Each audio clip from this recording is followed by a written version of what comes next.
I was checking fence posts on the north pasture when I heard someone screaming my name from the ridge above. The morning sun had barely cleared the Absaroka range, and already my Tuesday was headed somewhere I did not want it to go. I straightened up from the wire I had been tightening and looked toward the sound. A man in pressed khakis and a polo shirt was standing at the property line, red-faced and gesturing wildly at my cattle. "You need to move these animals immediately." His voice carried down the slope with remarkable clarity. "They're ruining the entire view from my deck." I wiped my hands on my jeans and started walking up the hill. My boots found the familiar path through the native grasses without me having to think about it. These were the same pastures my grandfather had walked, the same rolling Montana terrain that had supported our family's cattle operation since before this man was born. The Beartooth Mountains rose in the distance, snow still clinging to the peaks even in late May, and between those peaks and where I stood were roughly 800 acres of deeded land that had belonged to the Irwin family since Eisenhower was president. The man did not wait for me to reach him. He kept yelling, "Did you hear me? Get your livestock off my view." I took my time climbing the slope. The cattle in question, about 40 head of black Angus, were doing exactly what cattle do, which is graze peacefully and mind their own business.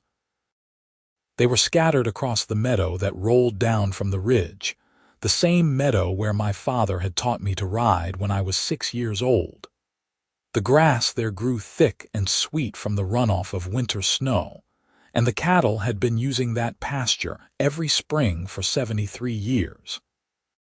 When I finally reached the fence line, I got my first good look at the man.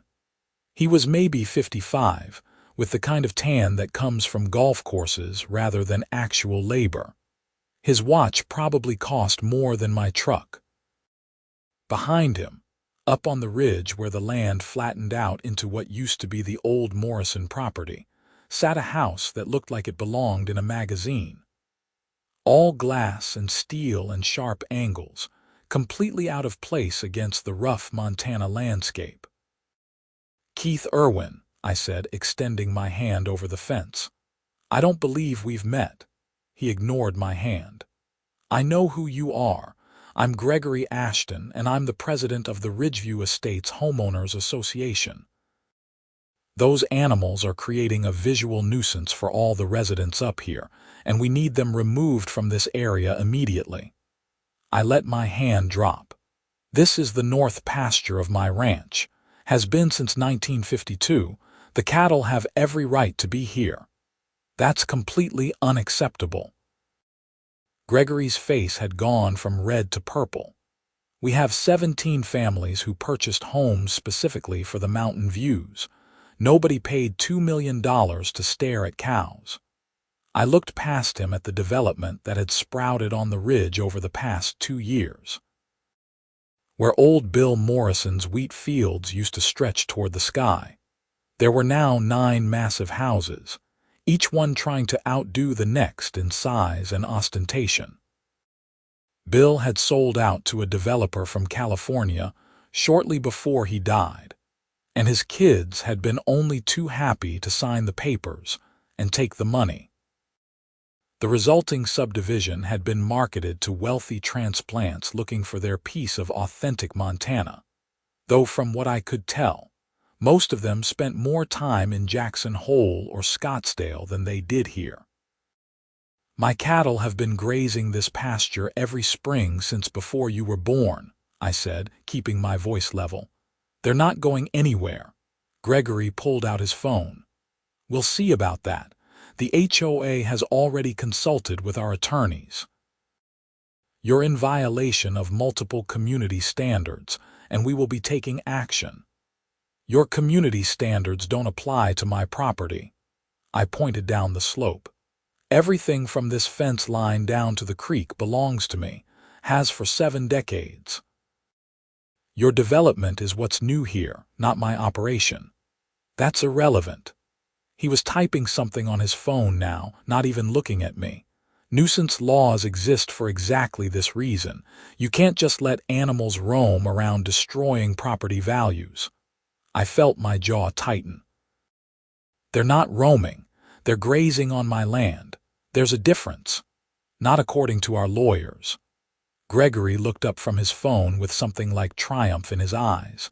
You'll be receiving formal notification from the HOA within 72 hours. I suggest you start making arrangements to relocate your operation somewhere less visible. He turned and walked back toward his house without another word. I stood at the fence line and watched him go, feeling a knot of anger settling in my chest. The cattle below continued grazing, completely oblivious to the fact that they had apparently become someone's problem. I finished fixing the fence and headed back to the ranch house.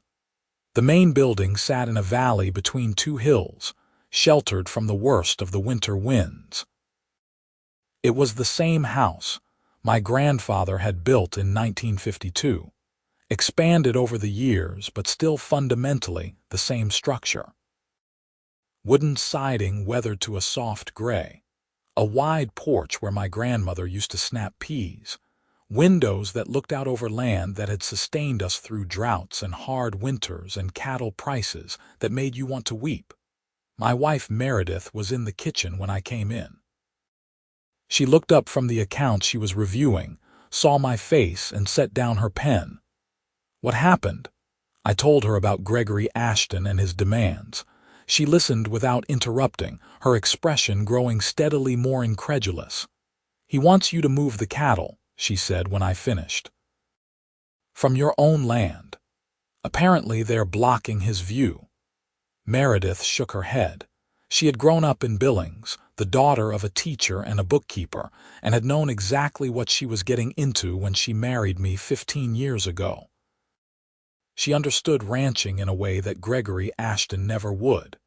She knew that you did not just move cattle around on a whim, that grazing rotation mattered, that the north pasture in spring was not optional but essential to how we managed the land. "What are you going to do?" she asked. "Nothing." I poured myself coffee from the pot she had made that morning. "The cattle stay where they are. He said he's getting lawyers involved. Let him." I sat down across from her at the kitchen table. "We've got the deed, we've got property rights, and we've got 73 years of established use. Some HOA from a subdivision that didn't exist 2 years ago doesn't get to tell us how to run our ranch." Meredith nodded slowly. "You should probably call Roger." Roger Pemberton was our lawyer, the same one who had handled my father's estate when he passed 6 years ago. He had an office in Red Lodge and had been practicing law in Montana for 40 years. If anyone would know how to handle this situation, it would be Roger. I called him that afternoon. He listened to my explanation with the patience of someone who had heard similar stories before. "They're claiming nuisance," Roger asked. "That's what this Gregory character said. And your cattle are on your deeded property. Every single one of them." Roger was quiet for a moment. I could hear him typing. "Montana's right to farm law is pretty clear on this. Agricultural operations that were established before residential development are protected from nuisance claims. How long has your family been running cattle there?" "Since 1952. I've got the original deed somewhere in my father's files." "Find it," Roger said. "Make a copy. I want to see exactly what we're working with. In the meantime, don't change anything about your operation. Keep doing exactly what you've been doing." That was the plan. "Good. Let me know when you get that formal notification they mentioned. We'll respond appropriately." I spent the evening searching through the file cabinets in my father's office. He had been meticulous about records, keeping everything organized by year and category. The deed was in a folder labeled Property Documents, protected in a clear sleeve that had yellowed with age. I pulled it out carefully and read through the legal language that described the boundaries of what had become our family's legacy. The document was dated March 15, 1952.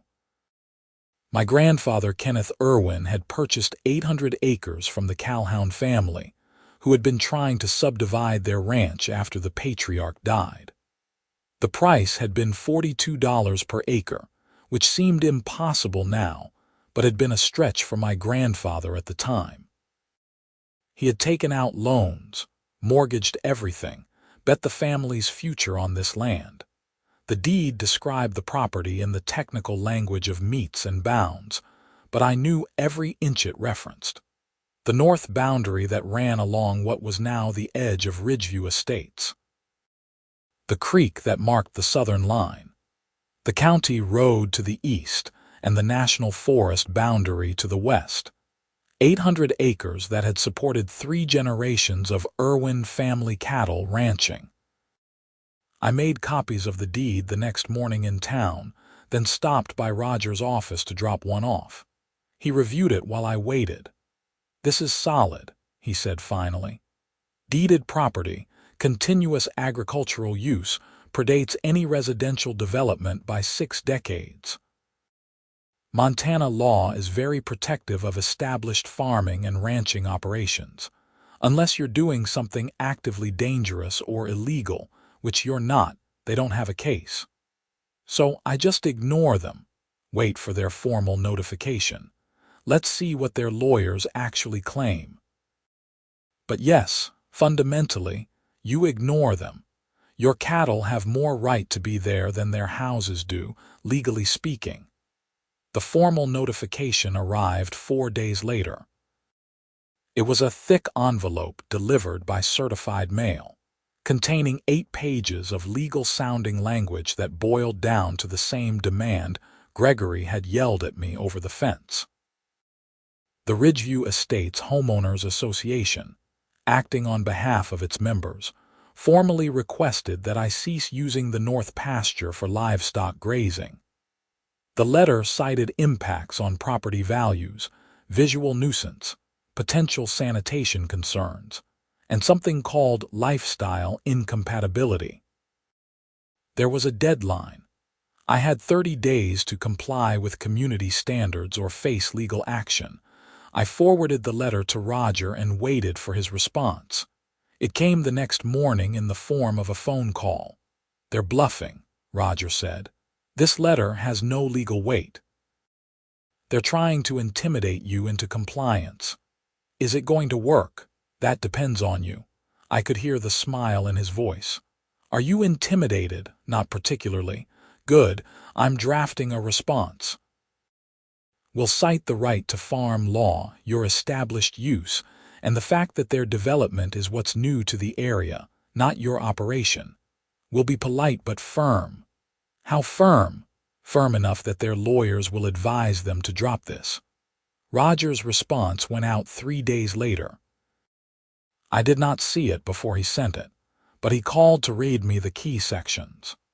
The letter opened with a detailed history of the property, including the 1952 deed date and the continuous agricultural use since then. It cited Montana Code Annotated Section 2730-101, the state's right to farm law, which specifically protected agricultural operations from nuisance lawsuits when they predated nearby development. It pointed out that the Ridgeview Estates subdivision had been developed in 2024, 72 years after the Irwin Ranch began operations. It concluded by stating that my family had no intention of altering our established ranching practices and that any further legal action would be both frivolous and unwelcome. I thought that would be the end of it. I was wrong. 2 weeks later, I got a call from the county zoning office.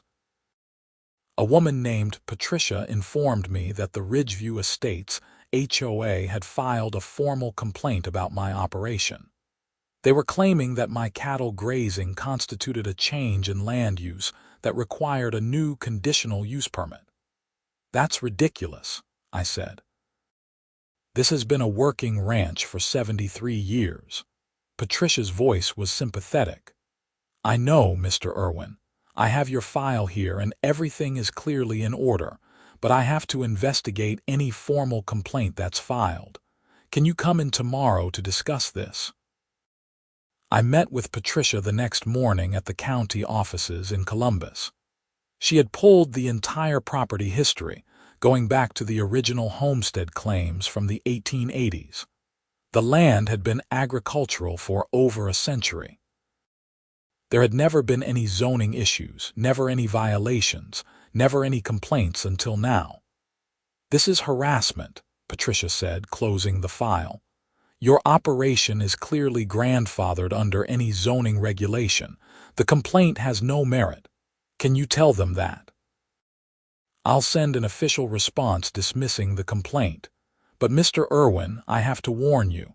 If they keep filing complaints, I have to keep investigating them. It's part of my job, even if the complaints are baseless, so they can just waste everyone's time indefinitely." Patricia grimaced. "Unfortunately, yes. That's how the system works." I drove home feeling the frustration building. Gregory Ashton and his HOA were not interested in legal reality. They wanted my cattle gone, and they were willing to abuse every bureaucratic process available to make that happen. The next complaint came from the State Department of Environmental Quality. The HOA claimed my cattle were polluting the groundwater. An inspector showed up at my ranch on a Thursday morning, apologetic but required to investigate. He took water samples from the creek, tested the soil, examined my manure management practices. Everything came back clean. The complaint was dismissed. Then came a complaint to the State Department of Livestock about cattle diseases. Another inspector, another investigation, another dismissal. The county health department received a complaint about flies. The state wildlife agency got a complaint about my cattle disturbing elk habitat. Every single complaint was investigated and dismissed, but each one took time, required meetings, demanded documentation. Meredith found me in the barn one evening in late June, sitting on a hay bale and staring at nothing. She sat down next to me without saying anything. "They're trying to exhaust me," I said finally. "They're filing complaints until I give up." "Are you going to give up?" "No." She leaned her head against my shoulder. "Then we keep fighting." Roger Pemberton was less patient with the HOA's tactics. When I told him about the cascade of complaints, he was furious. "This is malicious prosecution. They're abusing regulatory processes to harass you." "We might have grounds for a countersuit." "I don't want to sue anyone," I said. "I just want to run my ranch in peace." "Then we need to make them stop." Roger was quiet for a moment. "Let me do some research. There might be another angle here." That angle appeared 2 weeks later in the form of a cease and desist letter from Roger to the Ridgeview Estates HOA. It was longer and more aggressive than his first response, detailing each frivolous complaint and the time and expense involved in responding to them. It threatened legal action for harassment and abuse of process. It demanded that the HOA immediately cease all complaints and legal actions related to my ranching operation. The letter must have worried them because 3 days later, I received a phone call from a lawyer named Michael Stephenson. He introduced himself as representing the Ridgeview Estates HOA and asked if I would be willing to meet to discuss a potential compromise. "What kind of compromise?" I asked. "Perhaps we could find a solution that works for everyone. I understand you have property rights, but my clients have legitimate concerns about their quality of life. Maybe there's a middle ground." I agreed to meet, mostly because I was curious what they thought middle ground looked like. The meeting was scheduled for the following Tuesday at a conference room in a hotel in Billings. I brought Roger. Michael Stephenson brought Gregory Ashton and 2 other HOA board members, a woman named Karen Mitchell who served as vice president, and a man named David Chen who was treasurer. Karen was exactly what I had expected, A woman in her early 50s with an aggressive haircut and the kind of expression that suggested she was used to getting her way. "Thank you for agreeing to meet," Michael began. "I think we can all agree that the current situation isn't ideal for anyone." "The current situation is fine for me," I said.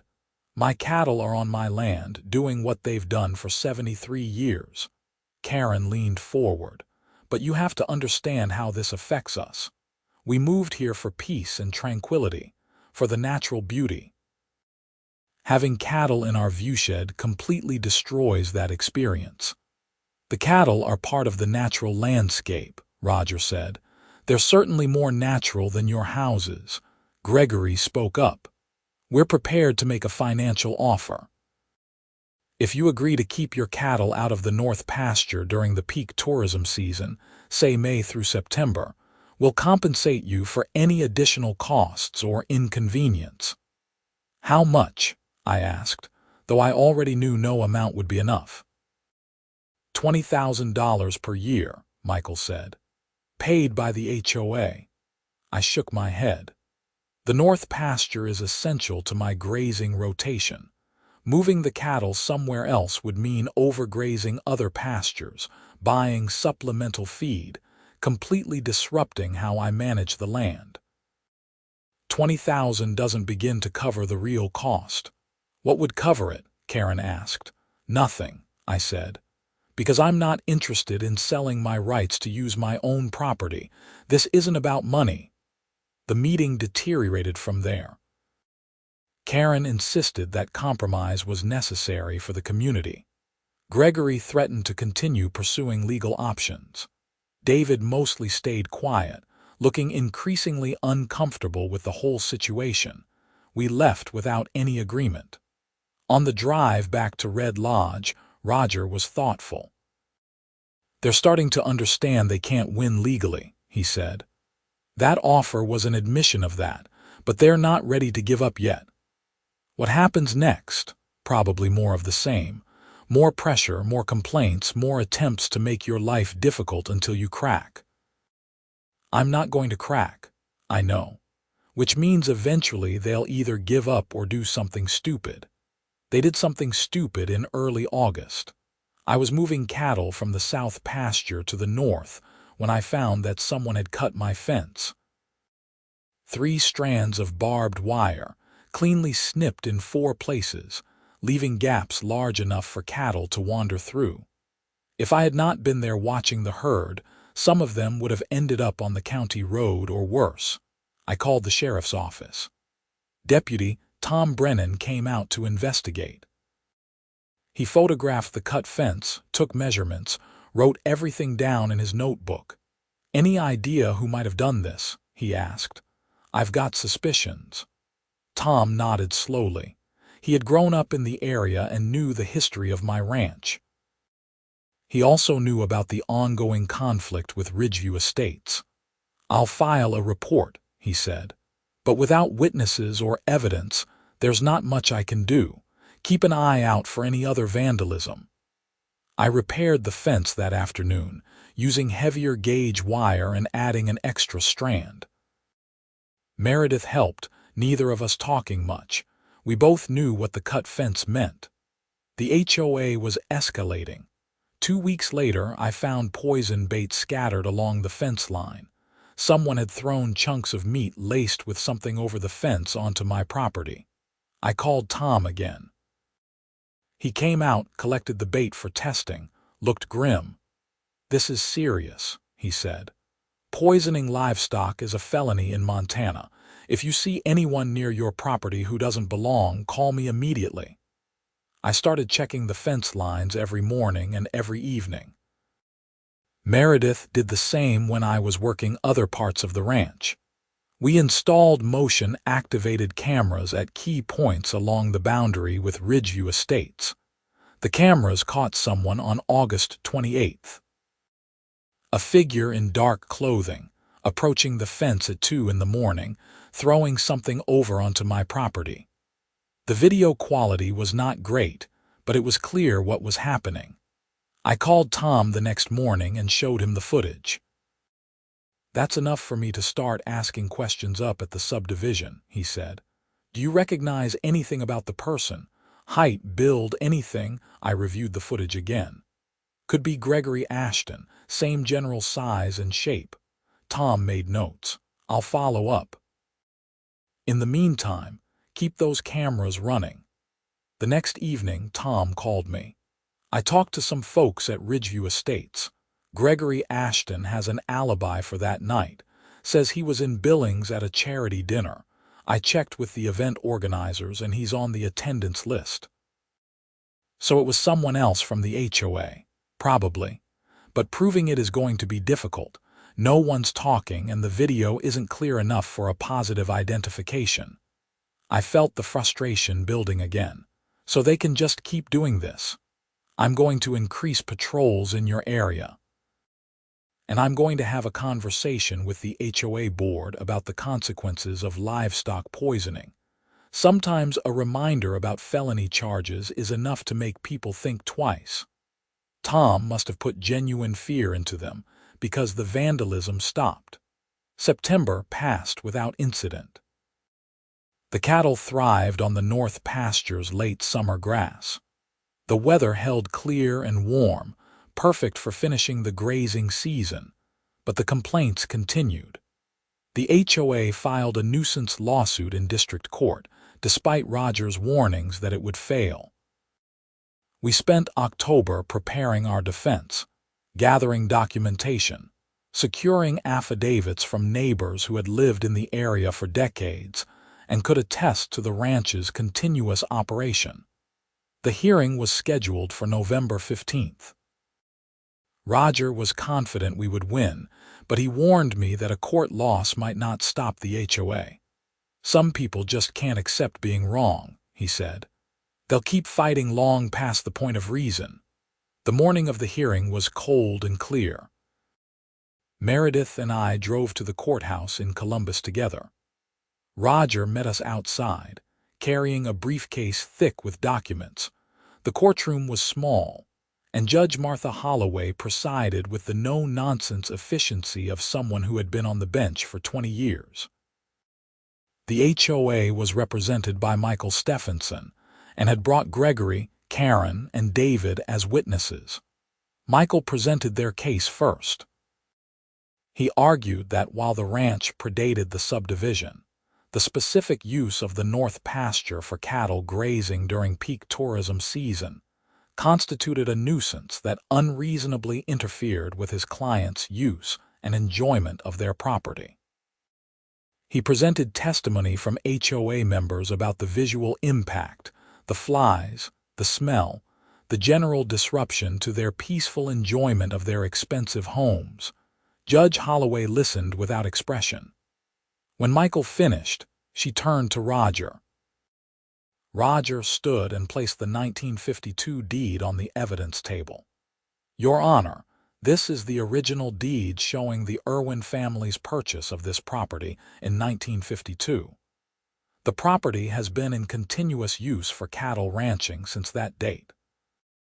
Montana's Right to Farm Law, Section 27-3101, provides clear protection for agricultural operations that predate residential development. The plaintiff's subdivision was developed in 2024. The Irwin Ranch predates it by 72 years. He presented documentation of the ranch's continuous operation. Tax records showing agricultural classification every year since 1952. Cattle sale records going back decades. Testimony from longtime residents confirming the ranch's established presence. Photographs showing cattle on the north pasture from various years stretching back to the 1960s. The plaintiffs purchased property adjacent to a working ranch, Roger continued. They had every opportunity to investigate what that meant before buying. They chose to build expensive homes next to agricultural land and are now attempting to use the court system to eliminate the agriculture that was here first.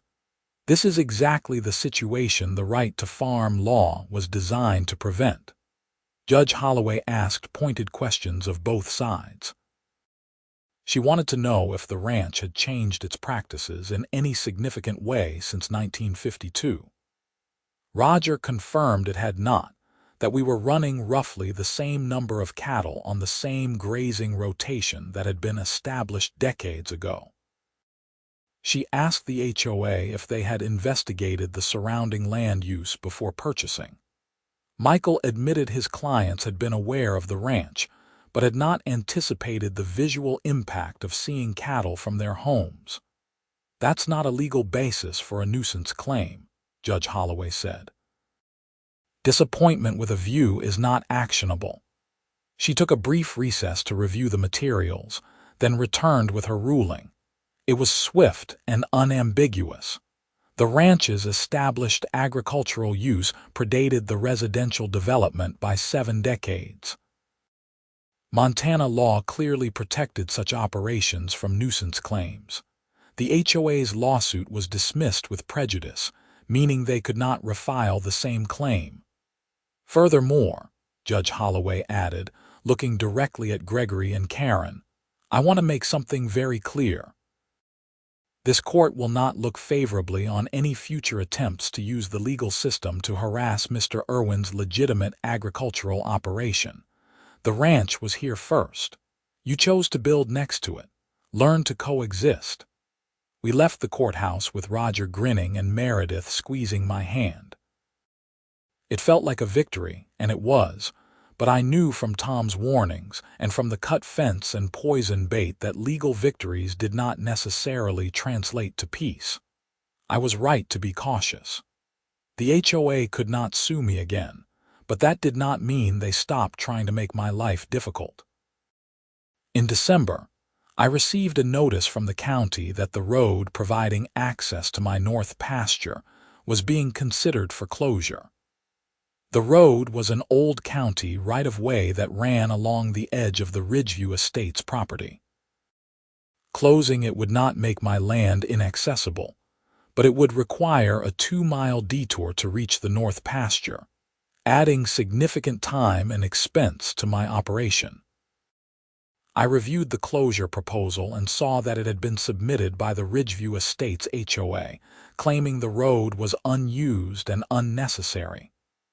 "Unused," I showed Meredith the document.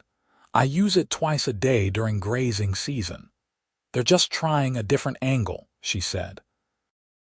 "Can they actually close it?" "Only if the county approves it." I attended the county commission meeting where the closure was being discussed. Gregory was there, presenting the HOA's case that the road was deteriorating, dangerous, and no longer necessary for any legitimate purpose. When it was my turn to speak, I brought maps and photographs showing my regular use of the road for ranch operations. I explained that closing it would substantially harm my ability to manage the north pasture. Several other ranchers spoke in support, pointing out that the county should not be closing agricultural access roads at the request of HOA groups trying to isolate themselves from surrounding working lands. The county commissioners tabled the proposal for further study, which was a temporary victory but not a permanent solution. The HOA would keep trying. Winter arrived with heavy snow and temperatures that dropped below zero for days at a time. The cattle were moved to lower pastures closer to the ranch buildings, where we could feed hay and monitor them through the worst weather.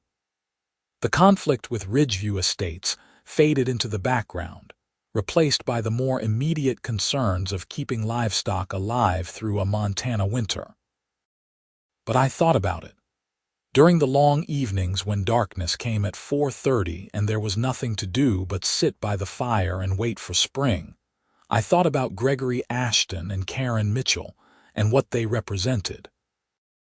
They had come to Montana looking for something authentic, some connection to the land and the West, but they wanted it sanitized and packaged for their convenience. They wanted the mountain views without the cattle. They wanted the rural setting without the agriculture. They wanted Montana as a postcard, not as a living, working landscape. I understood that desire on some level. The land was beautiful, The mountains rising against the sky, the meadows rolling away in all directions, the profound silence that settled over everything after a snowfall. It was worth protecting, but protecting it did not mean freezing it in amber. It meant allowing it to remain what it had always been, which was functional and productive and real. Spring came slowly, the snow melting in patches to reveal the brown grass underneath. By late March, I was preparing for calving season. The cows were brought into pastures close to the barns where I could check on them multiple times a day. Calves started arriving in early April, wobbly-legged and vulnerable, requiring constant attention to make sure they nursed and bonded with their mothers.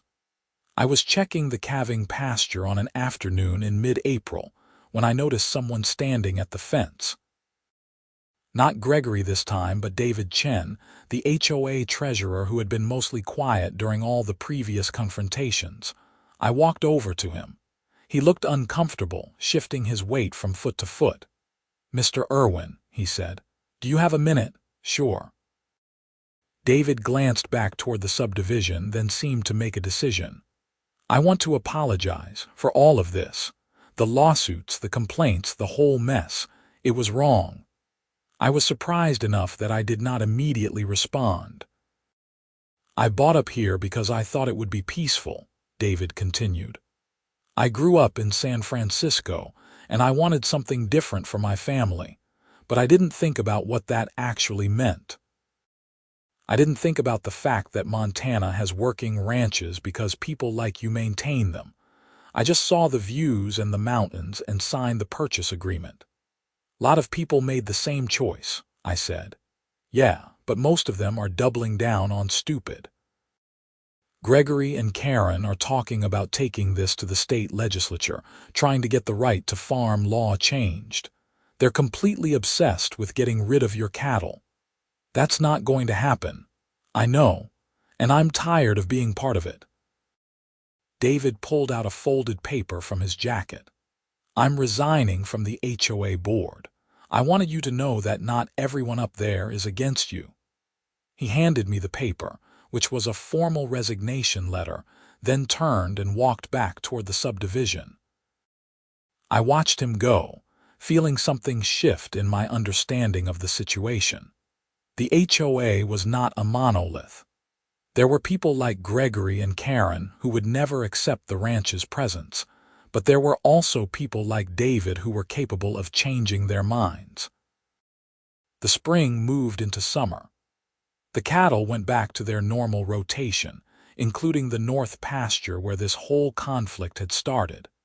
I made a point of checking that fence line regularly, and the cameras stayed in place, but there were no more incidents of vandalism. The complaints stopped. The HOA seemed to have finally given up, or so I thought until I got a call from Roger in late July. "I just heard from Michael Stephenson," Roger said. "Gregory Ashton is selling his house." "Really?" "Apparently he's taking a job in Denver. Karen Mitchell is taking over as HOA president, and Michael says she wants to meet with you." "Why?" He didn't say, but he suggested you hear her out. I was skeptical but agreed to meet. Karen requested that we do it at the ranch, which surprised me. She arrived on a Saturday morning, driving a spotless white SUV that looked absurd on the dirt road leading to my property. Meredith insisted on being present, not trusting Karen's intentions. We met on the porch, offering her coffee that she accepted. "Thank you for agreeing to see me," Karen said. She looked different from the aggressive woman I had faced across the conference table. Tired, maybe, or just less certain. "I know we haven't exactly been friendly." "That's one way to put it," she smiled slightly. "I wanted to apologize for all of it. Gregory was the driving force behind most of the legal action, but I supported it. I was wrong." "What changed your mind?"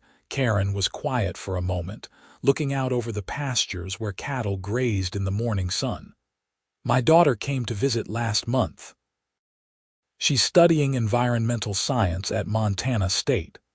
I was complaining to her about your ranch, about the cattle, about how it ruined the whole experience of living here, and she looked at me like I was crazy. She took a sip of coffee.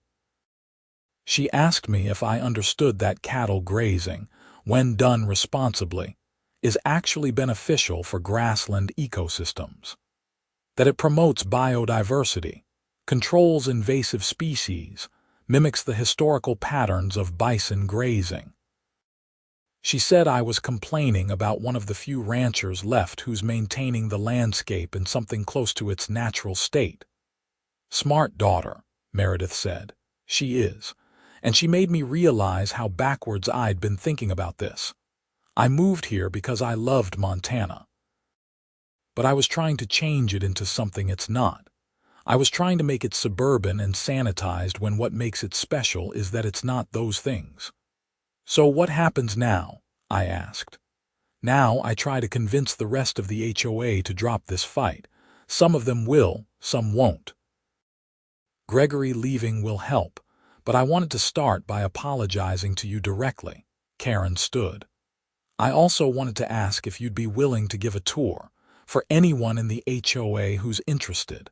Help people understand what you actually do here, why it matters. I exchanged a glance with Meredith. I suppose I could do that. Thank you.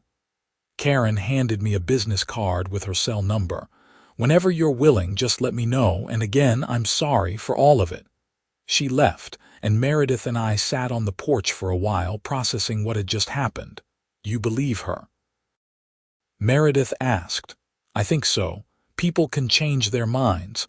Are you really going to give them a tour, maybe, after I think about it for a while? I thought about it for 2 weeks, then called Karen and told her I would do one tour for anyone who was genuinely interested in understanding the ranch operation. She was grateful and organized it for a Saturday in late August. 8 people showed up. I had expected maybe 3. Karen was there, along with David Chen and his wife, 4 other HOA members whose names I did not know. They arrived in 3 vehicles, and I met them near the barn. I had decided to make it a real tour, not just a show. I explained the grazing rotation, the importance of moving cattle through different pastures to prevent overgrazing. I showed them the water systems, the mineral supplements, the handling facilities. I talked about genetics and selection, about managing for traits like calving ease and feed efficiency and temperament. We walked to the north pasture, the same pasture that had started this entire conflict. The cattle were there, grazing peacefully on grass that was already recovering from the earlier grazing pressure. This is what sustainable agriculture looks like, I said. These cattle are converting grass that humans can't eat into protein that we can. They're maintaining open space and wildlife habitat. They're part of an ecosystem that's been functioning for millennia. One of the HOA members, a woman named Patricia, asked about the environmental impact. I explained that yes, cattle produce methane, but well-managed grazing can actually sequester carbon in the soil. That the ranch's grasslands were storing more carbon than they would if they were left ungrazed and invaded by woody species. That eliminating cattle ranching in Montana would not help the environment if it just meant converting ranch land to subdivisions. David Chen asked about the economics. I was honest with him. Cattle ranching was not a path to wealth. The margins were thin, the work was hard, and you were always at the mercy of weather and markets. But it was a way to maintain a relationship with the land, to be part of something larger than yourself. The tour lasted 3 hours. When it was over, several of the participants thanked me. Patricia said it had changed how she thought about the ranch. Karen looked emotional. This should have been the first thing we did, she said. 2 years ago, before any of the fighting. If we had just asked to understand instead of demanding you change, none of this would have happened. Probably not, I agreed. But we're here now. The relationship with Ridgeview Estates improved after that, slowly but noticeably. The HOA sent a formal letter apologizing for the harassment and promising no further legal action. Karen organized quarterly meetings where HOA members could ask questions about ranch operations. Some of them even volunteered to help during branding, showing up in their expensive outdoor gear to learn how to work cattle. Gregory Ashton never came back. He sold his house and moved to Denver, and I heard through the grapevine that he was already complaining about something in his new neighborhood. Some people never learned. The following spring, as I was preparing the north pasture for another season of grazing, Karen called and asked if the HOA could do something to help the ranch. I told her I did not need help, but she persisted. "We want to contribute," she said. "We want to be part of preserving this." Preserving what? The ranch, the way of life, all of it. I thought about it and came up with an idea. The old fence line on the north boundary needed replacement. It was original to the property, installed by my grandfather in the 1950s, and it was finally giving out. New fence would cost several $1,000s and take weeks to install. If the HOA wanted to help, they could fund the materials and provide labor. Karen jumped at it. She organized work parties, recruited volunteers, got people excited about building fence. Over 3 weekends in May, we replaced the entire north boundary line, mixing experienced ranch hands with suburban transplants who had never touched barbed wire before. There were mishaps and minor injuries, and a lot of complaining about sore muscles, but the fence got built. On the last day of work, we finished the final post as the sun was setting behind the Beartooth Mountains. Someone had brought beer and snacks, and we stood around the tailgate of my truck, tired and satisfied, looking out over the land. "Thank you for not giving up," Karen said to me. "For standing your ground. We needed that. I was just trying to keep my ranch. It was more than that. You were protecting something real, something that matters. You reminded us why we moved here in the first place." The group dispersed as darkness fell, heading back to their homes on the ridge. Meredith and I stayed sitting on the tailgate and watching the stars emerge.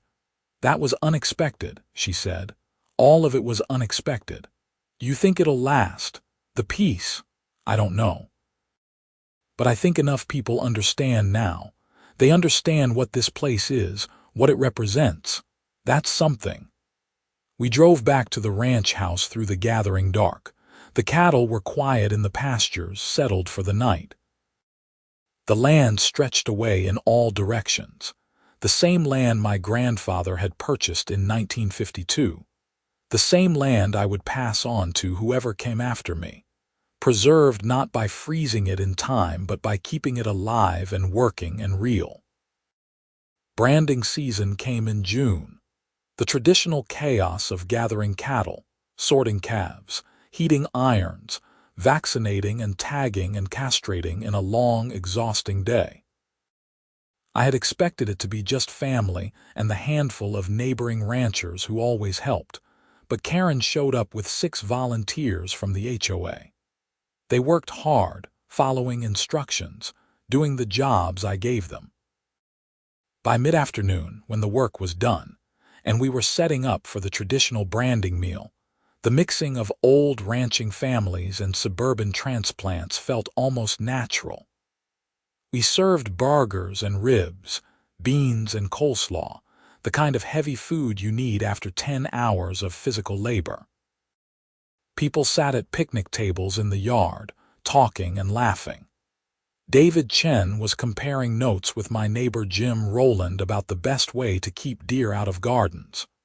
Karen was listening to Meredith explain the economics of hay production. Patricia was asking my advice about whether her son should consider studying agriculture in college. I found myself standing apart, watching all of it, feeling something I had not expected to feel. Not triumph exactly, but satisfaction.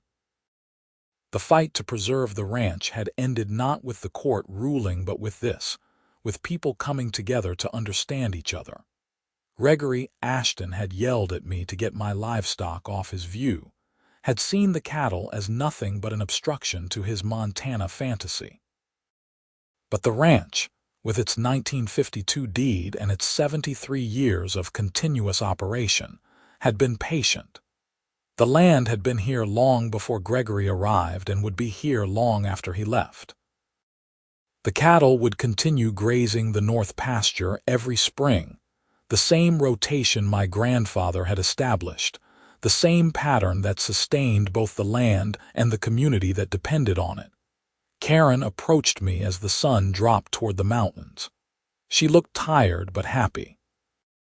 "This is what I thought Montana would be like," she said. "Community, people working together, real connection to the land." "It takes work to build that," I said. "You can't just buy it with an expensive house and a nice view." "I'm starting to understand that." She paused. "Would you be willing to come speak at our HOA meeting next month? I'd like everyone to hear about the ranch's history, about what happened in 1952. I'm not much of a speaker. You don't have to be. Just tell the story. Help people understand."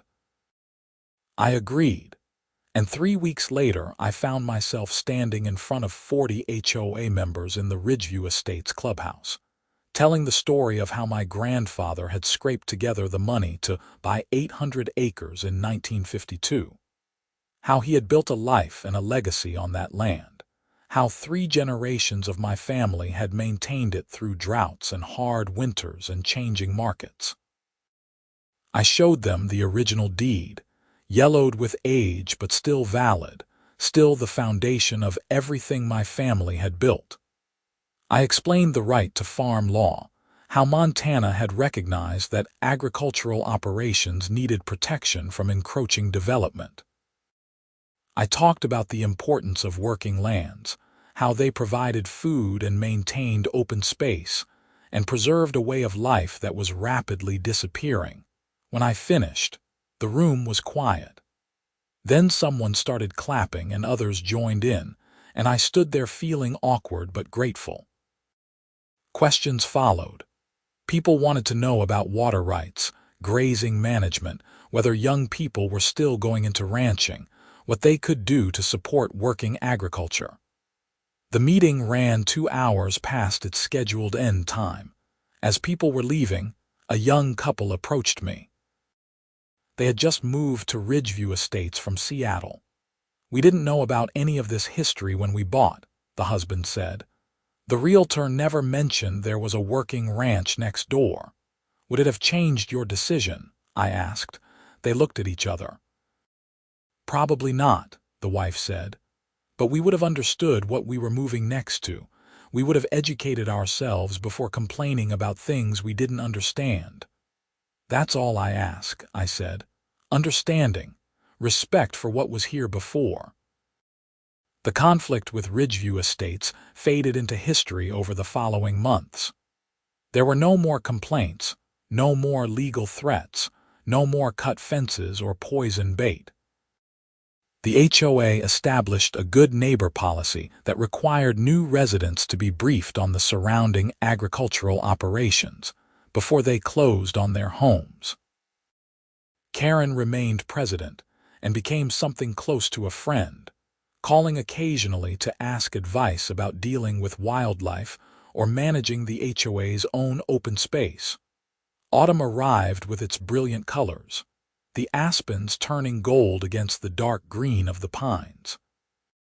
The cattle were brought down from the higher pastures, weaned, and prepared for sale. The annual cycle continued, the same rhythms my grandfather had followed, adapted for current conditions but fundamentally unchanged. I was fixing a gate in late October when a truck pulled into the yard. Gregory Ashton climbed out and I felt myself tense instinctively.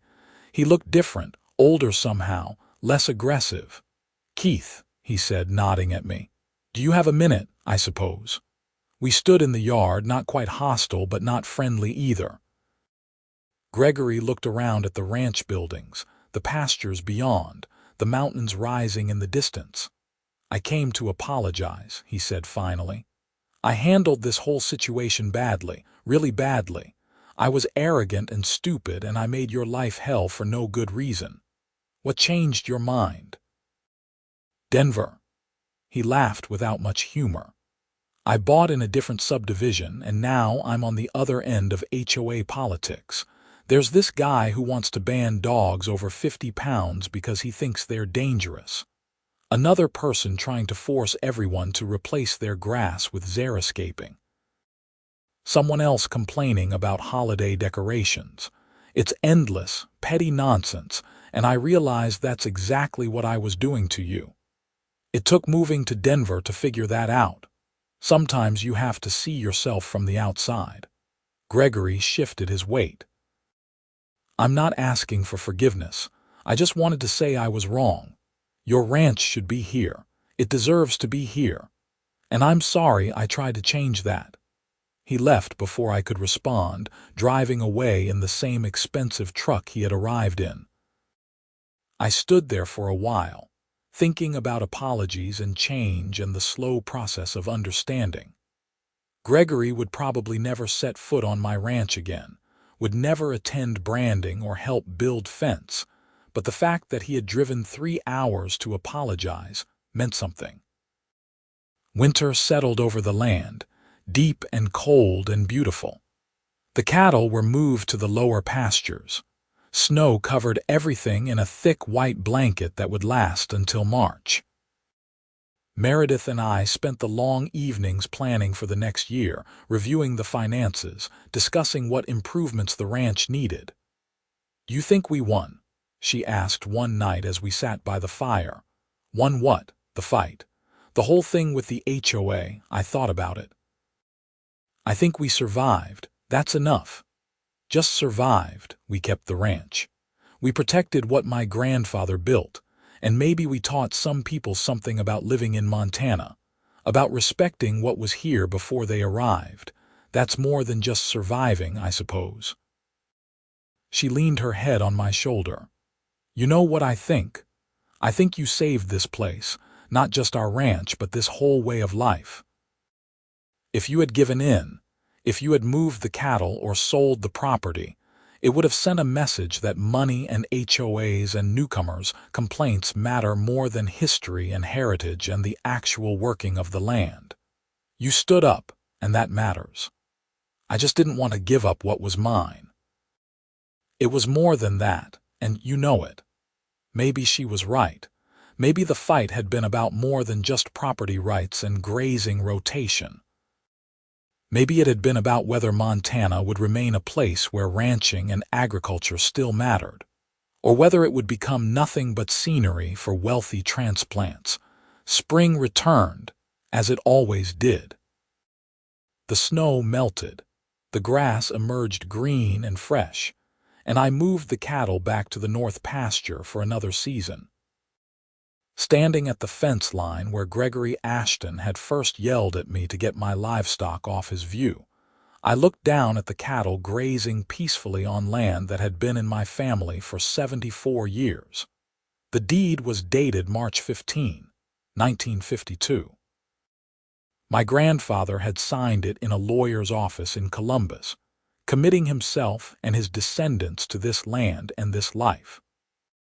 He could not have known what that commitment would mean, how the land would change around the ranch, how subdivisions would sprout where wheat fields used to be, how people with more money than understanding would move in and demand that working agriculture disappear to improve their views.